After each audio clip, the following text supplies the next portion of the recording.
नमस्कार दोस्तों, केमिस्ट्री के मोस्ट इंपॉर्टेंट क्वेश्चन देख लेते हैं जो कॉम्पिटिटिव एग्जाम में कई बार पूछे जाते हैं। अब देखिए, आपने तो बहुत किताबें पढ़ी होगी, यानी वीडियोस देखे होंगे केमिस्ट्री के एमसीक्यूज़ के, तो उसमें से ही कुछ एमसीक्यूज़ मैंने यहाँ पे लिए हैं।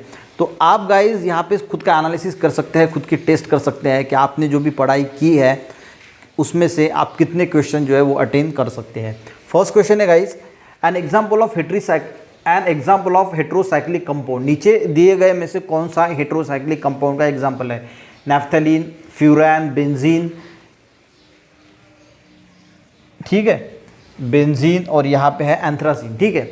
अब हेट्रोसाइक्लिक कंपाउंड यानी क्या होता है पता है क्या? हेट्रोसाइक्लिक यानी साइक्लिक कंपाउंड होगा, और ऐसा कंपाउंड होगा, देखिए, जो कार्बन और हाइड्रोजन से, यानी कार्बन, हाइड्रोजन और दूसरा एलिमेंट कोई ना कोई उसमें होगा, यानी कार्बन हाइड्रोजन ऑक्सीजन होगा, कार्बन हाइड्रोजन सल्फर होगा, यानी कार्बन और हाइड्रोजन के साथ दूसरा और कोई ना कोई एलिमेंट जो है वो उसमें मिक्स होगा। ऐसा एक कंपाउंड जो साइक्लिक हो, तो ऐसा इसमें से कौन सा कंपाउंड है? अब देखिए, अगर हम नैफ्थलीन की बात करें तो नैफ्थलीन यानी दो बेंजीन रिंग का कॉम्बिनेशन होता है, इसमें सिर्फ कार्बन और हाइड्रोजन ही प्रेजेंट होते हैं, तो ये हेट्रोसाइक्लिक कंपाउंड नहीं होगा। उसके बाद बेंजीन की बात कर लेते हैं। सबसे पहले बेंजीन तो आप तो पता ही है कि इसमें बेंजीन रिंग है, यानी कार्बन हाइड्रोजन ही प्रेजेंट है। एंथ्रासीन की अगर हम बात करें तो इसमें 3 जो है वो बेंजीन रिंग प्रेजेंट होती है, ठीक है। अब बचा फ्यूरॉन, तो इसका सही आंसर है फ्यूरॉन, क्योंकि इसमें गाइस जो है वो प्रेजेंट होता है ऑक्सीजन, हाइड्रोजन और कार्बन के साथ। तो फ्यूरॉन क्या है? एक हेट्रोसाइक्लिक कंपाउंड है, ठीक है। आप खुद का एनालिसिस कीजिए, यानी ज़्यादा टेंशन मत दीजिए, खुद का एनालिसिस कीजिए, और अगर आपको नहीं आता तो आंसर भी पता चलने वाला है, ठीक है। नेक्स्ट क्वेश्चन है, the antiseptic compound present in Dettol. अब डेटॉल तो हमने बहुत बार देखा है कि एज ए एंटीसेप्टिक, कभी चोट वगैरह लग जाती है तो हम डेटॉल का इस्तेमाल करते हैं, ठीक है। ये एंटीसेप्टिक करके यूज़ किया जाता है, ठीक है। तो इसमें एंटीसेप्टिक करके कौन सा कंपाउंड यूज़ किया जाता है? आयोडीन किया जाता है, क्लोरीजाइलिनॉल किया जाता है, टर्पिनियोल किया जाता है, या फिर दो बोथ एंड सी किया जाता है। तो आप खुद का एनालिसिस करने के लिए क्वेश्चन है। तो गाइस इसका आंसर जो है, इसमें क्लोरोजाइलिनॉल जो होता है वो भी यूज़ किया जाता है, और टर्पिनियोल जो है वो भी यूज़ किया जाता है, यानी ऑप्शन होगा D, both B and C. Next question देखते हैं, the quality of petrol is express in term of the quality. जो पेट्रोल की क्वालिटी होती है, ये बहुत कॉमन क्वेश्चन है, कई जगह पे आप पे मिल जाएगा, कई एग्जाम में भी पूछा है कि जो पेट्रोल की क्वालिटी होती है वो किस में एक्सप्रेस की जाती है? Cetane number, gold number, octane number, या एडेड अनलीडेड कंपाउंड। देखिए, अब आपने क्या होता है, अगर आपने ये क्वेश्चन कभी पढ़ा नहीं है, सुना नहीं है, तो आपने ये वर्ड बहुत बार सुना होता है, एडेड अनलीडेड पेट्रोल, अनलीडेड। तो बहुत बार बच्चे यहीं पे क्लिक करके आ जाते हैं, पर ऐसा नहीं है। इसका जो सही जवाब है वो है ऑक्टेन नंबर। यानी अगर हम बात करें पेट्रोल की, तो पेट्रोल में क्या मौजूद होता है? तो उसमें ऑक्टेन मौजूद होता है। जैसे हम methane, ethane, propane, butane, pentane, hexane, heptane और ऑक्टेन आता है, तो वो ऑक्टेन जो है वो उस पेट्रोल में प्रेजेंट होता है। जितना ज़्यादा ऑक्टेन जो है वो पेट्रोल में प्रेजेंट होगा, उतना ज़्यादा वो हाई क्वालिटी का जो है वो पेट्रोल होगा, यानी जितना ज़्यादा ऑक्टेन होगा उतना हाई क्वालिटी का जो है वो पेट्रोल माना जाएगा। तो पेट्रोल की क्वालिटी, यानी जितना ज़्यादा ऑक्टेन होगा उतना ज़्यादा पेट्रोल अच्छा होगा, उतना जितना कम ऑक्टेन होगा उतना कम जो है वो पेट्रोल की क्वालिटी होगी। तो जो क्वालिटी होती है पेट्रोल की, तो हम ये किससे डिटरमाइन करते हैं? ऑक्टेन नंबर से, यानी कितना उसका ऑक्टेन नंबर है। ज़्यादा ऑक्टेन नंबर है तो पेट्रोल की क्वालिटी अच्छी होगी, कम ऑक्टेन नंबर है तो पेट्रोल की क्वालिटी जो है वो घटिया होगी, ख़राब होगी, ठीक है। नेक्स्ट क्वेश्चन देखते हैं, which of the following chemical is commonly used in white paint. देखिए, हम जितने भी पेंट यूज़ करते हैं वाइट पेंट, कौन सी भी कंपनी का है, एशियन पेंट है, बर्जर है, नेरोलैक है, कोई भी कंपनी का जो वाइट पेंट आता है, ठीक है, तो उसमें कौन सा केमिकल जो है वो यूज़ किया जाता है? सेलेनियम किया जाता है, जिंक ऑक्साइड किया जाता है, क्रोमियम ट्राइऑक्साइड किया जाता है, मर्क्यूरी किया जाता है। अब ऐसे जो सवाल होते हैं गाइस, तो ऐसे सवाल के लिए आपको पढ़ना तो ज़रूर पड़ेगा। बिना पढ़े कॉमन सेंस के आधार पे हम ऐसे सवाल के आंसर दे ही नहीं सकते, क्योंकि जब तक आप पढ़ोगे नहीं, जब तक आपके ये आंखों के नीचे से गया नहीं, ब्रेन में जब तक कैप्चर किया नहीं, तब तक आप इसका आंसर जो है नहीं दे पाओगे। कितना भी प्रयास कर लो, आप तुक्का लगाओगे, और तुक्के से जो है वो कॉम्पिटिटिव एग्ज़ाम नहीं निकलती। आपको बहुत ज़्यादा पढ़ना पड़ेगा, बार बार पढ़ना पड़ेगा, तब जाके जो है वो ऐसी चीज़ें आपके दिमाग में रहती है। तो इसका सही जवाब है गाइस जिंक ऑक्साइड। तो वाइट पेंट में होता है जिंक ऑक्साइड। अब ये आपने पढ़ लिया, कुछ दिनों के बाद आप भूल जाओगे, तो इसको कहीं ना कहीं लिख के रखना पड़ेगा, या वीडियो जो है वो बार बार देखना पड़ेगा। बार बार वीडियो देखोगे तो बहुत आपका डाटा खर्च होगा, पैसा खर्च होगा। तो कहीं ना कहीं पे इसकी नोट्स बनाते चलिए कि जिंक ऑक्साइड, मेरा ही नहीं किसी का भी वीडियो है, अपने नोट्स बनाते चलिए और वही नोट्स बार बार पढ़ते जाइए, क्योंकि वही आपके एग्जाम में काम आएंगे। तो जो वाइट पेंट होता है उसमें क्या प्रेजेंट होता है, जिंक ऑक्साइड। चलिएगा नेक्स्ट क्वेश्चन देखते हैं, which is the symbol of element for antimony. अब एंटीमनी के लिए नीचे गया सिंबल TH, SN, SB या AU। तो सबसे पहले तो आपको TH यानी क्या होता है, तो TH यानी होता है गाइस थोरियम, ठीक है, तो ये तो होगा नहीं। SN यानी होता है टीन, AU यानी होता है गोल्ड, बचा कौन, SB, तो आंसर होगा SB। तो SB क्या है, एंटीमनी का जो है वो सिंबल है। अब कुछ सवाल जो है वो हम कॉमन सेंस से भी दे सकते हैं।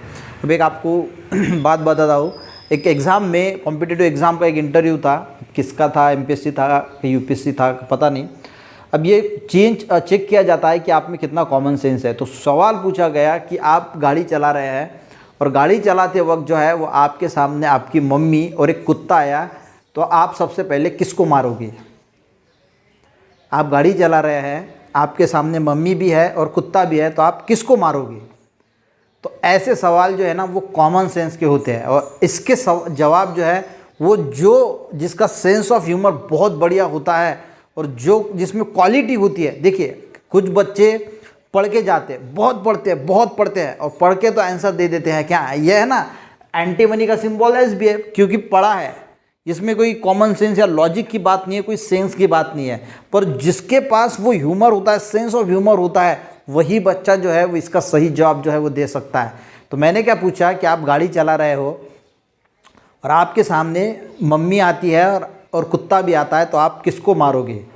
तो जो कॉमन बच्चे होते हैं वो बोलेंगे कि हम कुत्ते को मारेंगे, ठीक है, मम्मी को तो अब मारने का सवाल होता नहीं। तो वो यानी 99% बच्चे जो है वो बोलेंगे कि हम कुत्ते को मारेंगे। पर जो सही में IAS बनने के लायक बच्चा है ना, वो बोलेगा कि मैं सबसे पहले ब्रेक को मारूंगा, यानी ब्रेक मारूंगा, ठीक है। तो ये होता है सेंस ऑफ ह्यूमर, सोचने की जो कला होती है। पढ़ाई के साथ जो ह्यूमर है ना हमारा, वो भी बहुत मायने रखता है कि आप एग्ज़ाम को क्वालिफाई करने के लिए कि आप में कितना पोटेंशियल होता है। पढ़ते तो सभी है, सभी जन पढ़ाई करते हैं, सभी जन मेहनत करते हैं, पर जिस बच्चों में ये होता है जो मैंने अभी बताया, वो फिर बहुत आगे निकल के चले जाते हैं। अब आपने इसका सवाल क्या दिया, उस हिसाब से आप पता लगा लीजिए कि आप में कौन सा जो है वो सेंस है, ठीक है। नेक्स्ट क्वेश्चन देखते हैं, oxidation is a chemical reaction is. अब देखिए इसका अलग अलग जो है वो मीनिंग निकलता है ऑक्सीडेशन रिडक्शन का, पर हम जो हमें ऑप्शन दिए है उस हिसाब से देखेंगे। गेन ऑफ नाइट्रोजन, यहाँ पे लॉस ऑफ नाइट्रोजन होगा, ठीक है, gain of nitrogen, loss of nitrogen, loss of hydrogen, या फिर गेन ऑफ हाइड्रोजन। तो नाइट्रोजन का तो कोई सवाल ही नहीं होता। देखिए ऑक्सीडेशन जब होता है, जब ऑक्सीडेशन होता है तो इससे लॉस ऑफ हाइड्रोजन होता है, ये आपको पता होना चाहिए कि जब हाइड्रोजन का लॉस हो रहा है तो उसको हम ऑक्सीडेशन बोलते हैं, और जो रिडक्शन होता है उसमें गेन ऑफ हाइड्रोजन होता है, यानी एडिशन ऑफ हाइड्रोजन को हम रिडक्शन बोलते हैं एंड लॉस ऑफ हाइड्रोजन को हम ऑक्सीडेशन बोलते हैं। तो सही जवाब क्या होगा, लॉस ऑफ हाइड्रोजन, ठीक है। नेक्स्ट क्वेश्चन देखते हैं, द प्रोसेस ऑफ, ये तो बहुत कॉमन है, कई बार आपने पढ़ा होगा, बहुत एग्जाम में भी पूछा जाता है। The process of coating a layer of zinc on metal iron to protect from rusting is called. देखिए जो आयरन होता है यानी लोहा जो होता है उसके ऊपर जिंक की कोटिंग लगाई जाती है, तो उसको क्या बोला जाता है। तो बहुत कॉमन सवाल है। तो सब्लिमेशन, हाइड्रोजनेशन, गैल्वेनाइजेशन, वल्कनाइजेशन, तो इसको बोला जाता है गाइस गैल्वेनाइजेशन, ठीक है। ऐसा भी सवाल पूछा जा सकता है कि गैल्वेनाइजेशन में आयरन पे किसकी कोटिंग चढ़ाई जाती है, तो भी आपको पता होना चाहिए कि जिंक की कोटिंग चढ़ाई जाती है। सब्लिमेशन यानी तो आपको पता ही है यानी क्या होता है, हाइड्रोजनेशन तो मीनिंग सिंपल है। वल्कनाइजेशन यानी जो सॉफ्ट रबर होता है उसको हार्ड बनाने के लिए जो है वो सल्फर ऐड किया जाता है, तो उसको हम वल्कनाइजेशन बोलते हैं, ठीक है। नेक्स्ट क्वेश्चन है, अब ये कॉमन सेंस का सवाल है, the point eight which solid, liquid and gas, अब ये तीन चीज़ें है, solid, liquid and gases forms a substance, form a substance को एग्जिस्ट, यानी एक ही स्टेट में, यानी सॉलिड भी प्रेजेंट है, उस चीज़ का लिक्विड भी प्रेजेंट है, और गैसियस जो फॉर्म है, यानी तीनों फॉर्म जो है वो सॉलिड, लिक्विड, गैस सब्सटेंस के वो को एग्जिस्ट कर रहे हैं, तो उस पॉइंट को क्या बोला जाएगा। सब्लिमेशन बोला जाएगा, डिस्टिलेशन बोला जाएगा, ट्रिपल पॉइंट बोला जाएगा, या मेल्टिंग पॉइंट बोला जाएगा। तो यहाँ पे अब अगर कभी पढ़ा भी नहीं है तो यहाँ से अंदाज़ा लगा सकते हैं कि तीन चीज़ें हैं, सॉलिड, लिक्विड, गैस, तो ये तीन चीज़ें हैं, तो इसको क्या बोला जाता है, ट्रिपल पॉइंट, ठीक है। तो इसका मैंने स्पेशल वीडियो भी बनाया है, ट्रिपल पॉइंट यानी क्या होता है। तो 8 ही क्वेश्चन लिया है, यही चेक करने के लिए, एनालिसिस करने के लिए कि आपकी स्टडी, आपकी पढ़ाई किस लेवल पे है।